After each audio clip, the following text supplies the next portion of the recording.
And hello, young professionals. How are you doing? This is your coach, Dejemark, and today is the start of our first lesson. But before we get into the extensive training, let us know first a bit background about how the English language became the universal language, a bit background also of what English is and why it is used in our country. All right, let's begin. Okay, so let me just remove my glasses first. Alright, so according to statistics shared by Babel magazine, the English language is spoken by 30% of the world's population. So think if we are 8 billion here on Earth, then 8 billion times 30%. Now, apart from being one of the popular languages in the world, of course, English is also the most commonly studied foreign language. And in Philippines alone, think that we have 95% literacy rate. So meaning to say most of us can speak English. And apparently and empirically, it has become part of our daily routine. English here, English there, English everywhere. Right, just kidding. Okay, the origin of the English dates back to the 5th century. So, think of the year 400. That was when English had begun. However, the English language today is totally different from how it was spoken then. Because modern English, as we know today, is a combination of many foreign words that have been included in the English dictionary. For example, ketchup. Are you surprised? Yes, the word ketchup is not actually an English word. It is of Chinese origin because the product ketchup actually came from China and it was brought to US, and when the foreigners have been used to it, well, they call it ketchup and they adapted the word, so the word ketchup became English. Alright, another example, mosquito. Actually, the word mosquito is not from America, alright, or from England. It actually came from the Spain, okay? So meaning it's of Spanish origin from the word mosquetas, which literally means little fly, alright? But again, the foreigners, the Americans, or even the English people have been using the word mosquito, and that became English. Alright, so you know what I mean? There are certain words in the English language that are not of English origin, okay? They have just adapted these words from different languages and made it their own. So, simple. That's how some words became English words. Alright? In the Philippines, the English language had been introduced in the year 1762 when the British colony invaded Manila. But it did not last that long. Wait, what? The British were here during the Spanish regime? Talk to your history professor, girl. Let's talk about English here. So how did we adapt to the culture of learning English? Well, don't forget about the Americans. They had been grazing to different lands and spreading their influences across the globe, and Philippines was not exempted. Alright, so you know what? After the Spaniards had sold us to the American forces last 1898, the Americans dominated the country from that year up to 1946. And the formal classroom education with curriculum design had been introduced in the country. So, this is when the English had become the medium of instruction, not just in teaching the English language alone, but of course teaching other courses too, like mathematics, science, and other disciplines as well.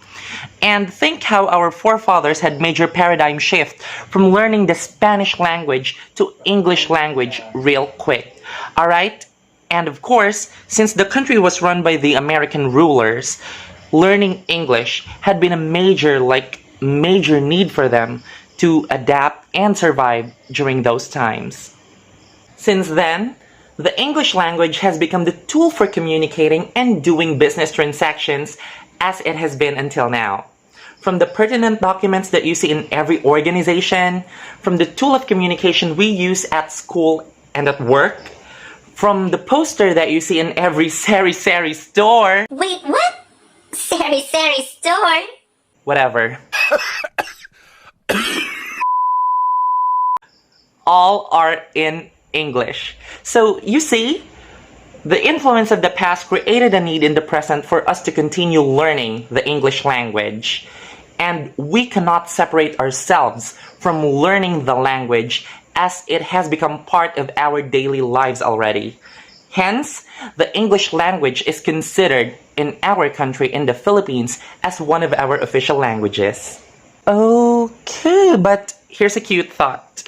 Because if the Filipino race were so fierce and so advanced during those times, our forefathers would have invaded a lot of lands already and would have broadened our powers and our language, and eventually would spread a Filipino language, and that Filipino language would become so popular that the foreigners might need to study it, and it might have the chance of becoming the universal language.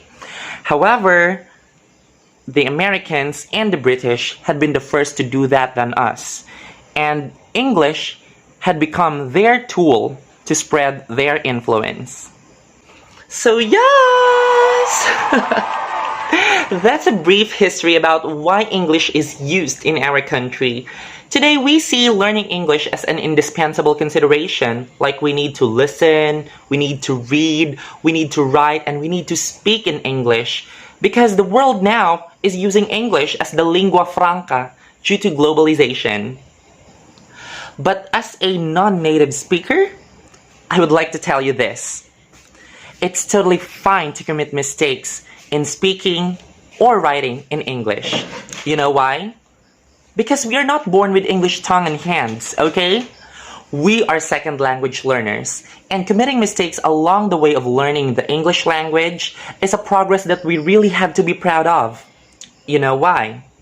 Because knowing your mistakes will make you a better person. Well, I keep committing mistakes in using English actually, but I learn a lot from it. Always remember, people, that before one gets to be proficient, one was once an idiot.